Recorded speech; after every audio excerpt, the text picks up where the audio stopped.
There are clues everywhere, all around us.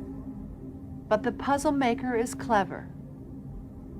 The clues, although surrounding us, are somehow mistaken for something else. And the something else, the wrong interpretation of the clues, we call our world. Our world is a magical smokescreen. How should we interpret the happy song of the meadowlark or the robust flavor of a wild strawberry? Hey, pretty girl. Time to wake up.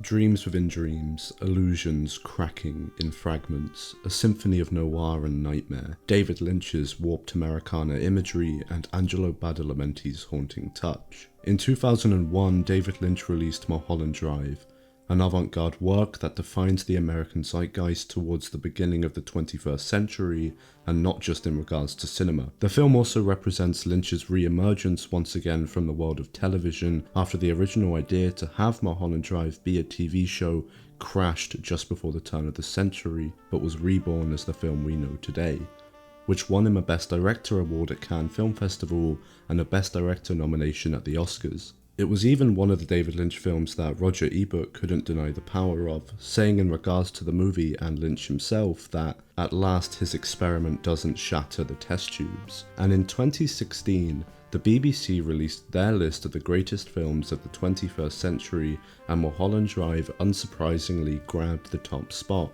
which I wholeheartedly agree with. But what is it exactly about Mulholland Drive that makes it the greatest film of the century so far?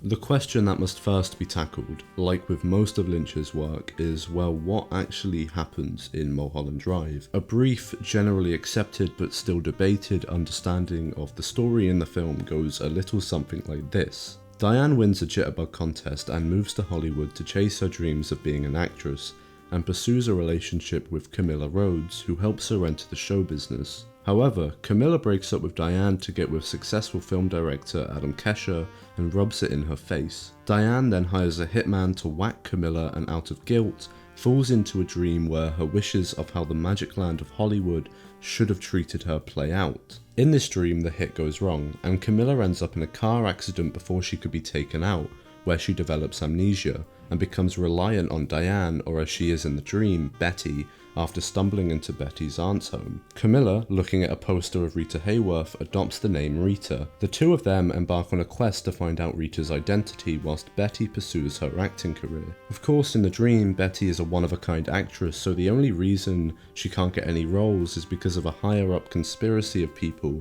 that decide who and who doesn't get to become a star in Hollywood by controlling every facet of the industry. Eventually, this naive dream ends, and Diane's guilt causes her life to come crashing down. Of course, like with most of Lynch's work, the answer is that it's all about the feeling. So what you choose to interpret from the story and how you analyze it thematically is up to you. I believe Mulholland Drive is a movie that you really have to surrender yourself to.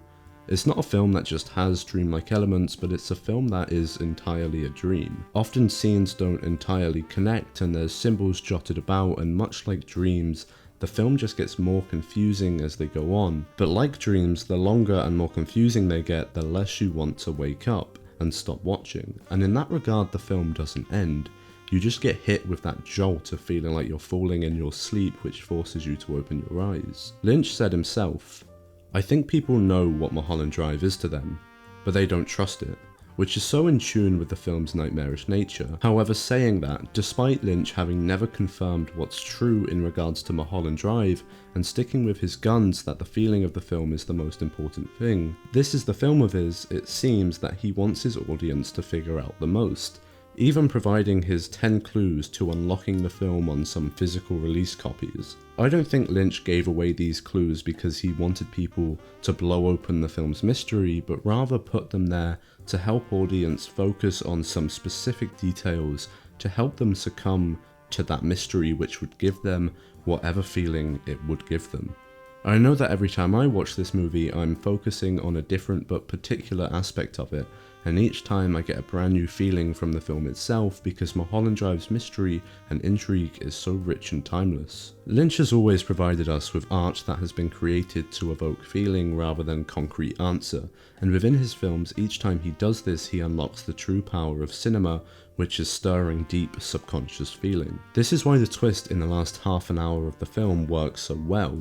The "it was all a dream" cliché twist often ruins most films where it's implemented, but the entire thematical and emotional core of Mulholland Drive rides with this twist, and it only enhances everything. The first 2 hours of Mulholland Drive mostly follow Rita and Betty in Diane's dream state, along with multiple vignettes of other characters that seemingly don't have much connection with the main story of these two. For example, perhaps the most iconic scene of the film, and for that matter, maybe Lynch's entire filmography, the Winky's diner scene, doesn't appear at first to have any relation to the film at all, but it's immediately one of the most foreboding and deeply unsettling scenes ever put to film. This guy recounts a dream he has been having of a deeply monstrous figure lurking behind the diner. The dream logic here is on full display. Lynch's camera movement is uncanny and uneasy, and Patrick Fischler's performance is skin-crawling. It's visceral horror at its finest as Lynch holds our hands, guides our instincts, and walks us to the horror we know is behind the diner. It's not until much later in the film, where the twist reveals that the first 2 hours have been taking place in Diane Selwyn's dream, that this scene becomes much more important. When Diane's dream illusion crashes and she's woken up and forced to confront what she's done, it's revealed that she ordered the hit on Camilla in that very Winky's diner, the same place where the man within Diane's own dream was having nightmares. He's in fact standing in the exact place he feared. He's a manifestation of Diane's guilt as she saw him in the moment she placed the hit on Camilla. This is Diane's own dream trying to get her to confront the guilt and wake up to the reality of what she's done, but she's not ready to, which is why the man just has a seizure and we cut away. No matter your reading, it's undeniable that the twist turns this seemingly unconnected scene into one of the most important moments of the film. The scene fascinated me too in how the man is so tempted by his nightmare about Winky's diner that he has to go and see it for himself despite feeling warned. In a similar sense, people wanting to make it in Hollywood move to LA, much like Diane, and perhaps ignore all of the nightmare stories about the dark side of it, and ultimately in their journey in Hollywood, they've got to confront that side eventually. Many scenes within the first 2 hours have a similar realization of meaning after the last half an hour of the movie. The Winky's diner scene is not an isolated moment that acts as a manifestation of Diane's guilt. The blue box prop pairs synonymously with Diane's guilty conscience, and as this box is being opened, Betty disappears, and Diane wakes up once it is open. It speaks to this film and Lynch's genius that he's able to pull this off so well. These first hours of Mulholland Drive also experiment with multiple genre conventions, from romance to noir to slapstick comedy to horror, organized crime, and even the iconic Hollywood Western. Essentially, Mulholland Drive and Diane's dream is in itself Hollywood. It's how she wished Hollywood would have treated her, but Hollywood is guilty, and so is Diane. On one level, Mulholland Drive is a personal tragedy of Diane's failed dreams and consuming guilt, but it's also, in a broader sense, a critique of the Hollywood system that builds those dreams just to destroy them. The parallel between the guilt that surrounds the land of Hollywood and the guilt that consumes Diane is so integral to Mulholland Drive. The Club Silencio sequence in the film is where this thematic duality comes together. The host reveals that everything seen on stage is an illusion, yet it's still so emotionally charged, much like a Hollywood production can be. After all, it's this fragmented illusion being performed on stage whilst Betty/Diane is having this shock reaction. The performance echoes the artificially constructed nature of Diane's dream and this broader deceit of Hollywood. The dream portion of the film, as I said, can be seen to reflect Diane's desire.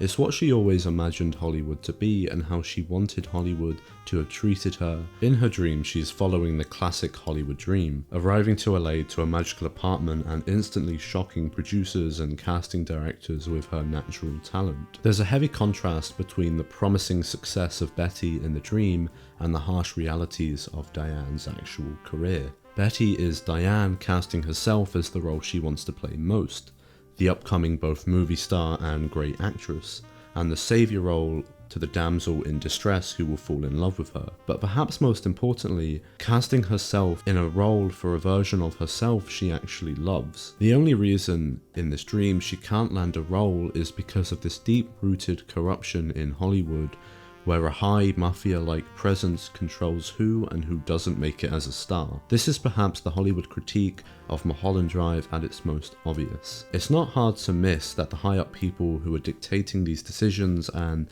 the seemingly ultimate force of it all, the cowboy, are all men that dictate the lives of these women. And now, in a post-Weinstein Hollywood which brought to fruition more so than ever before the pervasive abuse of power by men in Hollywood, Mulholland Drive's cultural impact in its exploration of the darker side of the male-dominated industry is magnified. Hollywood, like Diane, has a desire to cover up its guilt in glitz and glamour, which is why in the dream there's a soft, ethereal glow to the LA sun as it hits the city and the characters. It creates a timeless Hollywood cinematic effect, in that it's reminiscent of the Hollywood 1950s golden age and films like Sunset Boulevard, but also gives a vibe of the film's television roots, as the dialogue can often be regarded as sitcom-like in its delivery. Remember, I'll be watching for you on the big screen. Okay, Irene.